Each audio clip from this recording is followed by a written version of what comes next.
Hello everyone, नमस्ते।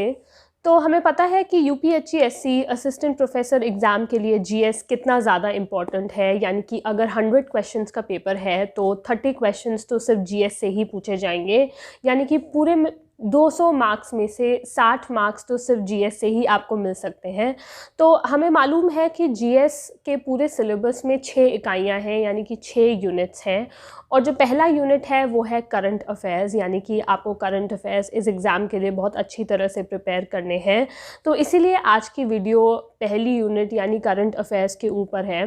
तो अगर हम ये मान के चलें कि एग्ज़ाम में या जून में कंडक्ट करवाया जाएगा तो हमें एटलीस्ट 6 मंथ्स के करंट अफेयर्स प्रिपेयर करके चलने हैं। यानी कि नवंबर, दिसंबर, जनवरी, फरवरी, मार्च, अप्रैल, ये 6 महीने हमें इनके करंट अफेयर्स आने चाहिए।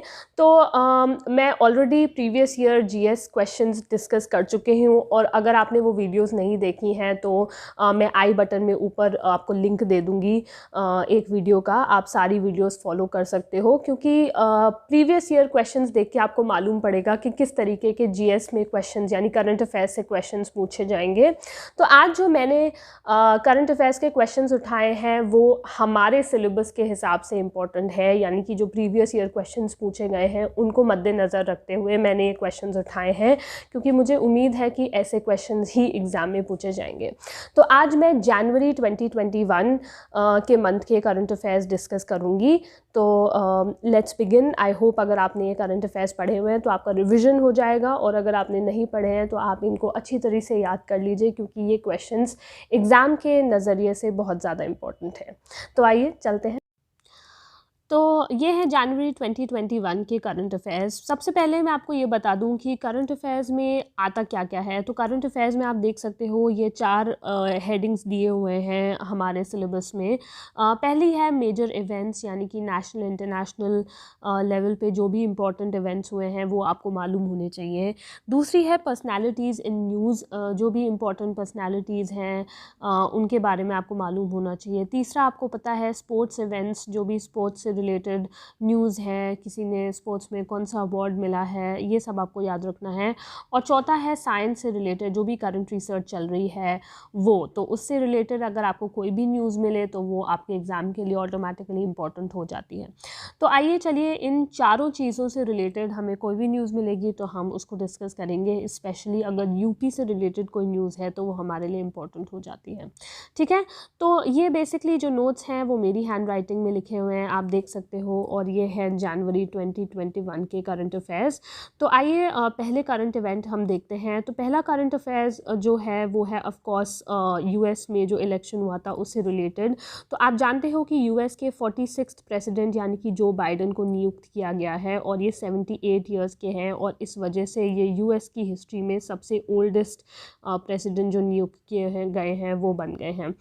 उसके अलावा कमला हैरिस ये फर्स्ट वुमेन प्राइम मिनिस्टर बनी है यूएस की। तो एक्चुअली जो बाइडन से ज़्यादा वो इम्पॉर्टेंट है, क्योंकि ये पहली वुमेन वाइस प्रेसिडेंट है यूएस की। ठीक है, तो ये पहला इवेंट था।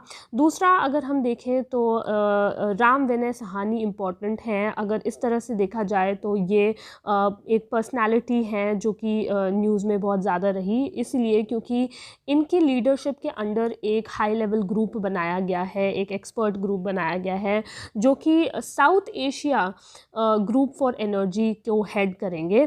तो इनका बेसिकली काम है कि साउथ एशियन कंट्रीज़ में एनर्जी सिक्योरिटी को बनाए रखना। एनर्जी आप जानते हो आज के टाइम पे बहुत ज़्यादा इम्पोर्टेंट है, तो एनर्जी सिक्योरिटी को मेंटेन करने के लिए जो ग्रुप बनाया गया है वो है लीड किया जाएगा राम विनय सहानी के अंदर। ठीक है, तीसरी चीज़ है ऑफ कोर्स सक्षम कैंपेन। सक्षम कैंपेन ये कोई नया कैंपेन नहीं है, ये पीसीआरए ने चलाया है। PCRA basically petroleum conservation and research agency है, ये मिनिस्ट्री ऑफ पेट्रोलियम और नेचुरल गैस के अंदर आती है। सक्षम का फुल फॉर्म है संरक्षण क्षमता महोत्सव। तो ये आपको याद रखना है, ये पीसीआरए से रिलेटेड है, ministry of petroleum and natural gas के अंडर ये एक कैंपेन है। ठीक है। उसके अलावा जो इम्पोर्टेंट न्यूज़ है वो है in first national road safety month. तो पूरा एक मंथ है जिसको रोड सेफ्टी मंथ बताया गया है, और ये स्टार्ट हुआ है 18 जनवरी को और ख़त्म हुआ है 17 फरवरी को। पूरा एक महीना रोड सेफ्टी को डेडिकेट किया गया। तो ये बहुत ज़्यादा इम्पोर्टेंट है। नेक्स्ट इम्पॉर्टेंट है रतले हाइड्रो पावर प्रोजेक्ट। तो ये जो रतले हाइड्रो पावर प्रोजेक्ट है ये न्यूज़ में इसलिए है क्योंकि हमारी जो यूनियन कैबिनेट है उसने उस हाइड्रो पावर प्रोजेक्ट को बनाने के लिए सहमति दे दी है, अप्रूवल दे दिया है। तो आपको इससे रिलेटेड ये याद रखना है कि ये hydro power project Chenab river के ऊपर है। चेनाब आप जानते हो ट्रिब्यूटरी है इंडस की, और ये basically Kishtwar district of Jammu and Kashmir में होगा, और इसकी कैपेसिटी होगी 850 मेगावाट्स। तो ये बहुत इंपॉर्टेंट है, ये एक हाइड्रो प्रोजेक्ट है, आपको ये मालूम होना चाहिए। ठीक है। उसके अलावा जो पर्सनालिटीज़ इन न्यूज़ है, ये इंसान हमेशा ही न्यूज़ में बहुत ज़्यादा प्रसिद्ध रहते हैं। ये है T.S.. Tirumurti. T.S.. Tirumurti basically UN में भारत के परमानेंट रिप्रेजेंटेटिव हैं। तो परमानेंट रिप्रेजेंटेटिव हैं भारत के। आई एम वेरी सॉरी, मैंने अभी अभी लिखना शुरू किया है, तो हो सकता है मेरी हैंड राइटिंग अच्छी ना हो। लिखना शुरू नहीं किया है, बड़ा फ़नी हो गया ये, लिखना शुरू अभी नहीं करा है। फ़ोन पे या फिर टैबलेट्स पे लिखना पहली बार शुरू करा है, इसलिए इसमें हैंड राइटिंग ठीक नहीं हो सकती। पर आप इसको लिख लेना, टी.एस. तिरुमूर्ति ये यूएन में भारत के परमानेंट रिप्रेजेंटेटिव हैं, और यूएन की 3 बॉडीज़ में अभी अभी इंडिया इलेक्ट हुई है। वो इम्पोर्टेंट नहीं है, पर ये इंसान, ये महाशय बहुत ज़्यादा इम्पोर्टेंट है। नेक्स्ट जो इम्पोर्टेंट न्यूज़ है वो है एमपी से आ रही है। एमपी से जो न्यूज़ है वो है बेसिकली बांधवगढ़ टाइगर रिजर्व से। तो आप जानते हो बांधवगढ़ एमपी में है। आपको ऐसे भी क्वेश्चन पूछ लेगा कि बांधवगढ़ टाइगर रिजर्व कौन से स्टेट में है, तो आपको याद रखना है ये एमपी में है। न्यूज़ ये है कि इंडिया का पहला hot air balloon wild life safari Bandhavgarh tiger reserve में शुरू हुआ है। तो ये पूछा जा सकता है कि इंडिया का पहला hot air wild life safari air balloon पे कहाँ शुरू हुआ है, तो ये बांधवगढ़ टाइगर रिजर्व में शुरू करा है। इसे और भी एमपी के टाइगर रिजर्व पेंच कान्हा में शुरू किया जाएगा, तो आपको ये मालूम होना चाहिए। नेक्स्ट इम्पॉर्टेंट है कि इंडिया का पहला जो पॉलिनेटर पार्क है वो कहाँ बनाया गया है, और वो है हल्द्वानी। हल्द्वानी आप जानते हो उत्तराखंड में है, तो ये वहाँ पे शुरू किया गया है। ठीक है। नेक्स्ट इम्पॉर्टेंट पॉइंट है कि इंडिया का पहला फायर पार्क कहाँ पे शुरू किया है, तो ये एक बहुत ही यूनिक घटना है फायर पार्क, और ये उड़ीसा में इनॉग्रेट किया गया है, और इसको इनॉग्रेट किया है उड़ीसा के सीएम यानी कि नवीन पटनायक ने। आप इनको जानते ही हो। ठीक है। नेक्स्ट इम्पॉर्टेंट पॉइंट है कि गोरेवाड़ा इंटरनेशनल जो ज़ू है उसको रीनेम कर दिया गया है। तो उसको रीनेम किया गया है आफ्टर बाला साहेब ठाकरे। तो इसका जो रीनेम करके जो नाम हुआ है वो है Bala Saheb Thackeray Gorewada international zoological park. ठीक है। ये मैंने शॉर्ट फॉर्म में लिखा है, आप इसे समझ जाना, गोरेवाड़ा इंटरनेशनल जूलॉजिकल पार्क। तो ये बाला साहेब ठाकरे के नीचे इसको रीनेम किया गया है। अब नेक्स्ट इम्पॉर्टेंट पॉइंट यूपी से आता है। यूपी से है इसलिए और इम्पॉर्टेंट हो जाता है। यूपी से बेसिकली यूपी में एक ऐप लॉन्च करी गई है योगी आदित्यनाथ जो हमारे सीएम हैं उनके द्वारा। तो इन्होंने लॉन्च किया है उद्यम सारथी ऐप। उद्यम सारथी ऐप बेसिकली इन्होंने 24 जनवरी को लॉन्च किया है। 24 जनवरी यूपी का फाउंडेशन दिवस होता है, मतलब यूपी इस दिन पे फॉर्म किया गया था, इसलिए 24 जनवरी इम्पोर्टेंट है। तो योगी आदित्यनाथ जी ने ये ऐप उद्यम सारथी ऐप लॉन्च करी, और ये ऐप बेसिकली यूथ को हेल्प करेगा जॉब्स के बारे में इंफॉर्मेशन पता लगाने के लिए। ठीक है। तो ये यूथ के लिए है to find out information about jobs and self employment. ठीक है। तो 24 जनवरी जो कि यूपी का फाउंडेशन डे भी होता है, इसका थीम भी एक रखा गया है। तो इस साल का थीम था respect for self reliant UP, women young farmers, development for all.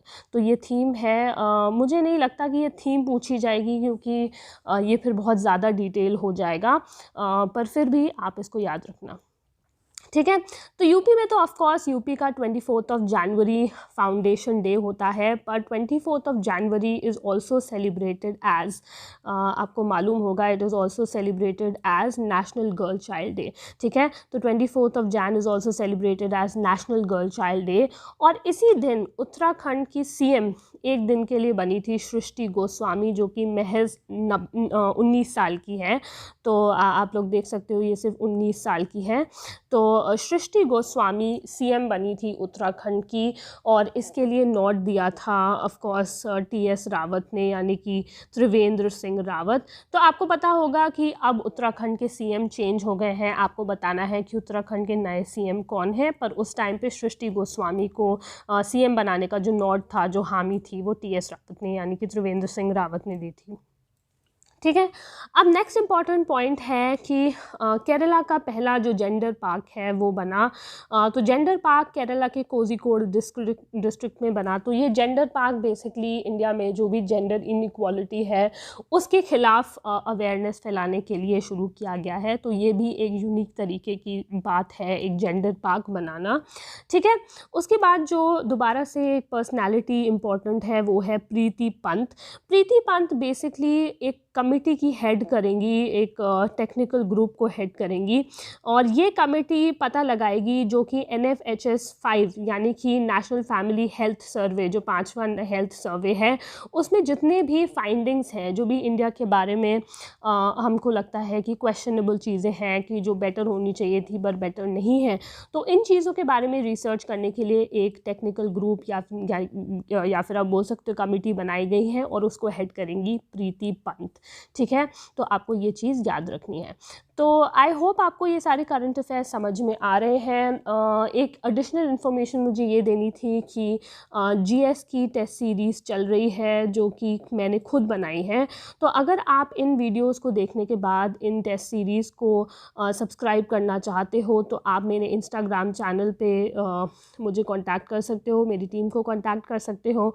और ये जो टेस्ट सीरीज़ है बहुत ही नॉमिनल प्राइस पे है, तो आपको बिल्कुल घबराने की ज़रूरत नहीं है। आप इजीली इसको सब्सक्राइब करके अपने प्रिपरेशन को और भी ज़्यादा बेटर कर सकते हो। ठीक है, तो होपफुली आप लोग मुझे कांटेक्ट करोगे और आप लोग इन टेस्ट सीरीज़ का सहारा ज़रूर लोगे। और अगर मेरी टेस्ट सीरीज़ भी नहीं लोगे तो आपको कोई और टेस्ट सीरीज़ को ज़रूर सब्सक्राइब करना चाहिए। अब नेक्स्ट जो इम्पॉर्टेंट पर्सनालिटी है जो कि न्यूज़ में है वो है RS शर्मा। तो RS शर्मा के अंडर एक कमेटी बनाई गई है जो कि देखेगी कि कोविड-19 वैक्सीन का प्रॉपर एडमिनिस्ट्रेशन हो रहा है कि नहीं हो रहा है। तो यह RS शर्मा और उनके अलावा 9 और लोग हैं जो इस कमेटी में अपॉइंट किए गए हैं, और इनको कोविड-19 वैक्सीन का एडमिनिस्ट्रेशन देखना है। ठीक है। अब नेक्स्ट इम्पॉर्टेंट जो करंट इवेंट है वो है पिंपरी चिंदवाड म्यूनिसिपल कॉरपोरेशन, जिसने MOU साइन किया है UNDP के साथ। MOU आप जानते हैं मेमोरेंडम ऑफ अंडरस्टैंडिंग होता है। तो ये जो MOU है ये बेसिकली साइन किया गया है UNDP के साथ। तो इस मेमोरेंडम ऑफ अंडरस्टैंडिंग में लिखा है कि ये दोनों मिलके इंडिया का पहला सोशल इम्पैक्ट बॉन्ड क्रिएट करेंगे। तो आपको याद रखना है कि UNDP ने एक एग्रीमेंट साइन करा है पिंपरी चिंचवाड म्यूनिसिपल कॉरपोरेशन के साथ, ताकि वो लोग इंडिया का पहला सोशल इम्पैक्ट बॉन्ड बना सकें। ठीक है। अब जब हम लोग कोविड-19 की बात कर रहे थे तो आपको दो कोविड वैक्सीन्स को आपको ध्यान में रखना चाहिए। एक कोविड वैक्सीन है कोवैक्सीन, जो कि भारत बायोटेक ने शुरू करी है, और जो दूसरी जो वैक्सीन है वो है कोविशील्ड, और इसको सीरम इंस्टीट्यूट ऑफ इंडिया ने डेवलप किया है। अब आपका काम ये है, आपको मुझे बताना है कि भारत बायोटेक का हेडक्वार्टर कहाँ है और सीरम इंस्टीट्यूट ऑफ इंडिया का हेडक्वार्टर कहाँ है, आपको मुझे बताना है। आई होप आप कमेंट सेक्शन में मुझे ये बात ज़रूर बताओगे। ठीक है। नेक्स्ट इम्पॉर्टेंट पॉइंट अब हम आ जाते हैं कि सेल यानी कि स्टील अथॉरिटी ऑफ इंडिया, आप जानते हो ये बहुत ही इम्पॉर्टेंट PSU है, और ये इंडिया के वन ऑफ द महारत्नाज में भी इन्वॉल्व है। तो स्टेट अथॉरिटी ऑफ इंडिया का जो चेयर बनी है, जो चेयरमैन अभी बनी है, वो है सोमा मंडल। तो ये बहुत ही ज़्यादा इम्पॉर्टेंट है क्योंकि ये सोमा मंडल फीमेल चेयर बनी है, तो ये बहुत ही ज़्यादा इम्पॉर्टेंट न्यूज़ हो जाती है। ठीक है। नेक्स्ट इम्पॉर्टेंट न्यूज़ है उमेश सिन्हा, ये भी पर्सनैलिटी में ही आ जाएगा। तो आपको पता है है कि पहला करंट अफेयर में जो पॉइंट है वो है मेजर इवेंट्स, दूसरा है पर्सनालिटीज़, तीसरा है स्पोर्ट और चौथा है साइंस से रिलेटेड कोई भी इंफॉर्मेशन। तो आपको पता है कि बी ये पर्सनालिटी में बहुत ज़्यादा इंपॉर्टेंट है। तो उमेश सिन्हा अभी डेप्यूटी इलेक्शन कमिश्नर अपॉइंट करे गए हैं chief election commission of India में, ठीक है, ECI में ये Umesh Sinha deputy election commissioner appoint किए गए हैं। अब नेक्स्ट इंपॉर्टेंट पॉइंट है कि deputy chief of army staff किसको अपॉइंट किया है। अभी deputy chief of army staff Shantanu Dayal यानी कि लेफ्टिनेंट जनरल शांतनु दयाल को अपॉइंट किया गया है। तो आपको ये याद रखना है। और नेक्स्ट इम्पॉर्टेंट पॉइंट है, ये आप इसको वेरी वेरी इंपॉर्टेंट मार्क कर लीजिए। बेसिकली गूगल क्लाउड ने एशिया पैसिफिक रीजन में करण बाजवा को लीडर अपॉइंट किया है, यानी कि एशिया पैसिफिक का पूरा जो रीजन है उसके गूगल क्लाउड के हेड हैं करण बाजवा। तो ये बहुत ज़्यादा इंपॉर्टेंट हो जाता है। Next important personality in news है वो है सिद्धार्थ मोहांती। सिद्धार्थ मोहांती को LIC का MD बनाया गया है। तो ये अगेन बहुत ज़्यादा इंपॉर्टेंट है। Next important personality in news है नज़ात शामीम खान। तो ये नज़ात शामीम खान बेसिकली इनको NHRC का प्रेसिडेंट बनाया गया है। ये फ़िजी आपको पता है एक कंट्री है, तो ये फ़िजी के एम्बेसडर हैं और इनको ही NHRC का प्रेसिडेंट इलेक्ट किया गया है। तो ये आपको याद रखना है, बहुत ही ज़्यादा इंपॉर्टेंट है। और आप मुझे कमेंट सेक्शन में बताना कि फ़िजी का कैपिटल क्या है, ठीक है, या मुझे कमेंट सेक्शन में बताना। नेक्स्ट इम्पॉर्टेंट न्यूज़ है मुकेश अंबानी से related. Mukesh Ambani Bloomberg billionaires index में 12th नंबर पर आए हैं। तो आपको ये याद रखना है कि ब्लूमबर्ग बिलियनेयर्स इंडेक्स बेसिकली दुनिया के सबसे रिचेस्ट पीपल को रैंक करती है। तो इस लिस्ट के हिसाब से इलॉन मस्क ने, जो कि टेस्ला के फाउंडर हैं, ये दुनिया के नंबर 1 बिलियनेयर हैं। दूसरे नंबर पर आपको पता होना चाहिए जेफ बेजोस हैं, जो कि अमेज़ॉन से रिलेटेड हैं। और 12वें नंबर पे है मुकेश अंबानी। तो ये इम्पॉर्टेंट न्यूज़ है। नेक्स्ट इम्पॉर्टेंट पॉइंट अगेन अभी के पैंडमिक को देखते हुए बहुत ज़्यादा इम्पॉर्टेंट है। तो एक इंडेक्स निकाला गया जो कि है कोरोना वायरस परफॉर्मेंस इंडेक्स, यानी कि कंट्रीज़ ने कोरोना वायरस से लड़ने के लिए कैसी परफॉर्मेंस दी, उसके हिसाब से ये इंडेक्स निकाला गया है। तो इंडिया इस इंडेक्स में 86th रैंक पर आई है, जो कि बहुत ही मेरे हिसाब से बुरी परफॉर्मेंस है। नंबर 1 पे आई है न्यूजीलैंड आपको याद रखना है। ऑस्ट्रेलिया के नीचे आता है, इंडियन ओशन में आता है, आपको पता होना चाहिए। तो न्यूजीलैंड हो गया। दूसरे नंबर पे है वियतनाम और तीसरे नंबर पे है ताइवान। और इस इंडेक्स में सबसे ज़्यादा ख़राब परफॉर्म करने वाली जो कंट्री है वो है ब्राज़ील। आपको पता है ब्राज़ील में कोविड-19 की वजह से कितनी सारी मौतें हुई और उसका परफॉर्मेंस कोविड-19 की आपदा को संभालने में बहुत ही बुरा था। इसलिए सबसे बुरी रैंक इसमें ब्राज़ील की है और इंडिया की है 86th रैंक। आपको ये याद रखना है, ठीक है। नेक्स्ट इम्पॉर्टेंट पॉइंट है रिलायंस जियो से रिलेटेड। तो रिलायंस जियो आपको पता है कि इस साल रिलायंस जियो को शुरू हुए 4 साल हो जाएंगे और रिलायंस जियो इन 4 सालों में दुनिया की 5वें नंबर की सबसे स्ट्रॉन्गेस्ट ब्रांड बन चुकी है। तो आपको पता होना चाहिए कि रिलायंस जियो अभी के टाइम पे दुनिया की 5वें नंबर की स्ट्रॉन्गेस्ट ब्रांड है, ठीक है। उसके अलावा जो कंट्री जिसमें 2020 में मैक्सिमम FDI इनफ्लो आया, बेसिकली पिछले सालों तक USA में सबसे ज़्यादा FDI इनफ्लो आता था, पर इस साल चाइना ने USA को ओवरटेक कर लिया है और मैक्सिमम FDI इनफ्लो इस बार चाइना में आया है।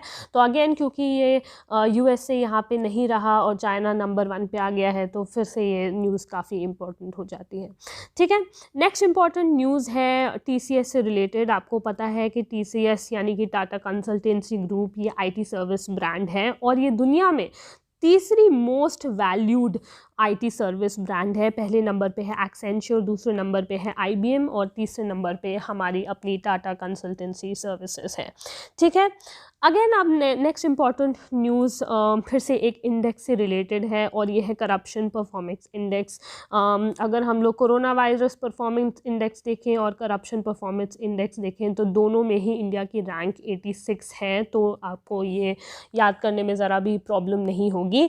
तो इंडिया की rank corruption performance performance index में 86 है, और ये इंडेक्स निकालता है ट्रांसपेरेंसी इंटरनेशनल, जो कि एक NGO है जो कि करप्शन से रिलेटेड इंफॉर्मेशन निकालता है। तो सबसे नंबर 1 पे 2 कंट्रीज़ हैं। नंबर 1 पे है New Zealand and Denmark. New Zealand again आपने देखा था कि कोरोना वायरस जो परफॉर्मेंस इंडेक्स था उसमें भी नंबर 1 था। यहाँ पे 2 कंट्री नंबर 1 पे है, पहली है न्यूजीलैंड और दूसरी है डेनमार्क। और जो आखिरी नंबर पे जो कंट्रीज़ आई हैं वो है सोमालिया और साउथ सूडान। तो ये दोनों कंट्रीज़ ने बहुत ही ज़्यादा बुरा परफॉर्म किया है करप्शन के इंडेक्स में, यानी कि इन कंट्रीज़ में बहुत ज़्यादा करप्शन होगा। ठीक है, नेक्स्ट इंपॉर्टेंट न्यूज़ अगेन ये पर्सनालिटी आप मान सकते हो, ये है अंशु मलिक। इन्होंने सिल्वर मेडल, सॉरी AG लिखा है मैंने यहाँ पे, सिल्वर मेडल इन्होंने प्राप्त किया है इंडिविजुअल रेसलिंग वर्ल्ड कप में, और ये पहली भारतीय बन गई जिनको इंडिविजुअल रेसलिंग वर्ल्ड कप में कोई मेडल मिला है। इनको सिल्वर मेडल मिला है, और ये वर्ल्ड कप हुआ था बेलग्रेड यानी कि स्पेन में। ठीक है, तो ये अगेन इम्पॉर्टेंट हो जाती है, क्योंकि कोई भी चीज़ जब पहली बार होती है तो उस हिसाब से वो न्यूज़ इम्पॉर्टेंट हो जाती है। Next important personality of course MS Dhoni को हम सब जानते हैं, हम सब प्यार करते हैं। MS धोनी है। MS धोनी को ICC spirit of cricket award of the decade मिला है। पूरे 10 साल में जो spirit of the cricket award है वो MS धोनी को मिला है। बेसिकली 2011 में एक मैच हुआ था जहाँ पे जो भारत की अपोजिंग टीम थी उसके एक बैट्समैन को गलत तरीके से रन आउट कर दिया गया था। तो MS धोनी पे इससे सवाल उठाया था, और उस वजह से जो बैट्समैन रन आउट हुआ था उसको फील्ड पे वापस बुलाया गया था। तो एक तरीके से MS धोनी ने एक स्पिरिट ऑफ द गेम दिखाई, जो गलत हो रहा था उन्होंने उसके खिलाफ बोला, चाहे वो गलत ऑपोजिंग टीम के द्वारा ही उनके खिलाफ ही हुआ हो, तो भी उन्होंने उसके खिलाफ बोला, और इसीलिए MS धोनी को ICC spirit of the cricket award मिला पूरी डेकेड के लिए। नेक्स्ट इंपॉर्टेंट पर्सन है लियोन मेंडोका। बेसिकली ये गोवा के चेस प्लेयर हैं, और लियोन मेंडोका को 67th grandmaster of the chess बनाया गया है। तो चेस के ग्रैंड मास्टर लियोन मेंडोका बने हैं। ठीक है, उसके बाद खेलो इंडिया आइस हॉकी टूर्नामेंट हुआ कारगिल लद्दाख में। तो खेलो इंडिया, अगर ये पूछा जाता है कि खेलो इंडिया आइस हॉकी टूर्नामेंट कहाँ पे हुआ, तो वो हुआ था लद्दाख, कारगिल में। उसके अलावा खेलो इंडिया विंटर गेम्स भी लद्दाख में ही हुए हैं, तो आपको ये भी पता होना चाहिए। नेक्स्ट इंपॉर्टेंट पर्सनालिटी है ऑस्ट्रेलियन एम्पायर क्लेयर पोलोसाक। बेसिकली पहली विमेन एम्पायर जो थी वो क्लेयर पोलोसाक भी बनी थी, जिन्होंने मेंस टीम के गेम को उनकी एम्पायर बनी थी। अब यही जो एम्पायर है इन्होंने 4th एम्पायर का भी काम किया। इंडिया और ऑस्ट्रेलिया के बीच में जो टेस्ट मैच चल रहा था, इन्होंने 4th एम्पायर की भूमिका निभाई, और ये पहली महिला बन गई जिन्होंने 4th एम्पायरिंग की मेंस क्रिकेट में। ठीक है, उसके अलावा जो नेक्स्ट इम्पॉर्टेंट न्यूज़ है वो है WHO से। WHO की अभी इम्पोर्टेंस बहुत ज़्यादा बन गई है, और न्यूज़ में भी ये बहुत ज़्यादा बना रहा बिकॉज ऑफ द पैंडमिक। तो WHO ने ईयर 2021 को year of great solidarity and survival declare कर दिया है। तो ये आपको याद रखना है, ईयर 2021 WHO ने डिक्लेयर किया है as the year of great solidarity and survival. Next है इम्पॉर्टेंट इंसान जो है वो है बिस्वजीत चैटर्जी। तो बिस्वजीत चैटर्जी जो कि एक एक्टर हैं, एक डायरेक्टर और सिंगर भी रह चुके हैं, उनको ministry of information and broadcasting ने जिसके जो हेड हैं, जो कैबिनेट मिनिस्टर हैं, वो है प्रकाश जावड़ेकर, आप जानते ही होंगे, बहुत ही प्रसिद्ध नाम है। तो उन्होंने अवार्ड दिया है Indian personality of the year का। तो Indian personality of the year award मिला है बिस्वजीत चैटर्जी को, ये आपको याद रखना है, ये भी इंपॉर्टेंट पर्सनैलिटी हो जाते हैं। नेक्स्ट इंपॉर्टेंट पर्सनालिटी है हेमंत कुमार पांडे। तो हेमंत कुमार पांडे को DRDO की तरफ से scientist of the year award मिला है। तो ये अगेन इम्पॉर्टेंट है क्योंकि ये साइंस से रिलेटेड भी है और इम्पॉर्टेंट पर्सनालिटी में भी आ जाता है। तो हेमंत कुमार पांडे को scientist of the year award मिला है। ठीक है। नेक्स्ट इम्पॉर्टेंट है NRI दिवस। आपको पता होगा NRI दिवस 9 जनवरी को बनाया जाता है। ये वो दिन है जब गांधी जी साउथ अफ्रीका से भारत वापस आए थे, और इसी दिन को NRI दिवस यानी कि प्रवासी भारतीय दिवस के हिसाब से बनाया जाता है। तो इस दिन की जो थीम थी वो थी कंट्रीब्यूटिंग टू आत्मनिर्भर भारत। तो आपको ये पता होना चाहिए। तो इस दिन की थीम यानी कि प्रवासी भारतीय दिवस NRI दिवस की जो थीम होती है वो है कंट्रीब्यूटिंग टू आत्मनिर्भर भारत। और उसके अलावा आपको ये पता होना चाहिए कि इस दिन का जो चीफ गेस्ट थे वो थे चंद्रिका प्रसाद संतोखी। ठीक है।